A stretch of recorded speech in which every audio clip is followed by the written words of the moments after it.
Every love story began with hope, but not every love story ends with peace.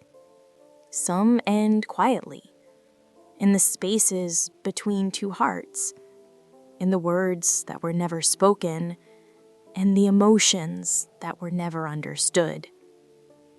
This is one of those stories, the story of Kara Bennett and Fred Jackson Jr., a couple who tried to build a life from teenage dreams, only to lose each other in the storms of adulthood. Today, you will hear their journey, from first love to heartbreak, to the final moments inside a courtroom where two people stood face to face, but further apart than ever before. Kara was only 15 when she first met Fred, a shy, emotional teenage girl who felt something powerful the moment she saw him.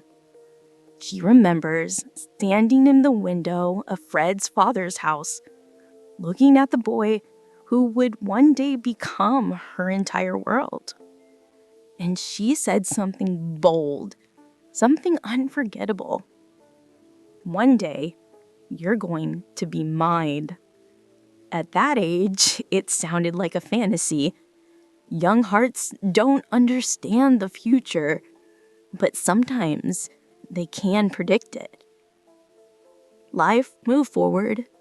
They both took different paths, different relationships, different responsibilities. But fate has a strange way of pulling people back together. Years passed. They grow older. They lived separate lives. Until one day, their paths crossed again. This reunion felt like destiny, like a second chance, like a love story restarting from where it paused. Kara had children from a previous relationship. Fred did too. Together, they blended a family, 3 children in total, and 2 adults, trying to build something new out of something broken. It wasn't easy, but love made them believe they could handle it. At first, everything felt perfect. They laughed more than they argued. They dreamed more than they worried. But slowly, real life entered the room. Bills, responsibilities, raising kids in a blended home, emotional baggage from the past, and the silent pressure to hold everything together. Kara felt something shifting inside her, a loneliness she couldn't explain. She says, "I loved him for so long, but I didn't feel loved back." Fred felt something different. Stress, pressure, the fear of failing as a man. He says, "I just wanted stability. I wanted the family to see together."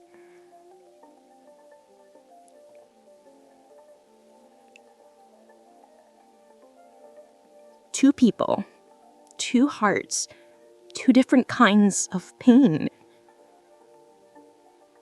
There comes a moment in every troubled relationship where a decision is made, not with anger, but with exhaustion. For Kara, that moment came quietly. One day, she packed her belongings. No dramatic fight, no final conversation, no warning. She walked out the door and didn't return. To Kara, it was survival. She felt emotionally suffocated. She felt alone in a house full of people. To Fred, it was abandonment. He says she left without his knowledge, leaving him to face rent, bills, and responsibilities alone. Both felt betrayed, but in completely different ways. After Girl left, silence filled the house, the kind of silence that hurts more than words ever could. Fred struggled with the sudden pressure, financially and emotionally. He believed Kara had left him with debts, unpaid rent, unpaid bills, and a broken home. Kara, on the other hand, felt that she had already been left long before she walked out. Two people hurting, but unable to explain their pain to each other. And so the only place left for their story to continue was the courtroom. In divorce court, they stood across from each other, not as lovers, not as partners, but as two wounded souls trying to protect what little dignity they had left. Kara spoke with a trembling voice. I still loved him, but I couldn't continue living like that. Fred looked angry, but behind that anger was heartbreak. He said, I carried everything. I tried to make us work. Judge Lindor listened carefully to their words, to their silence, to the pain that filled the room. What she saw was not a failed relationship, but two people who didn't know how to save each other. Most people believe that in a breakup, someone is wrong, someone wins, someone loses. But the truth is, sometimes both are right and both are broken. Sometimes love doesn't end in anger. It ends in silence, in distance, in emotional exhaustion. Kara and Fred didn't stop loving each other. They stopped understanding each other. And that is the saddest ending of all. So what do we learn from their story?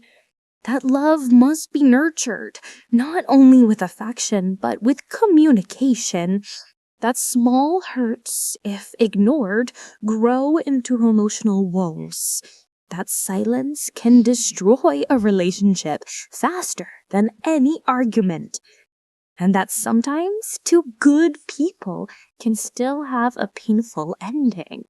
Kara and Fred's story is not just about divorce. It's about what happens when love is not heard and hearts stop speaking. May their story remind us to listen more, to love deeper, and to fight for the people we choose before it's too late.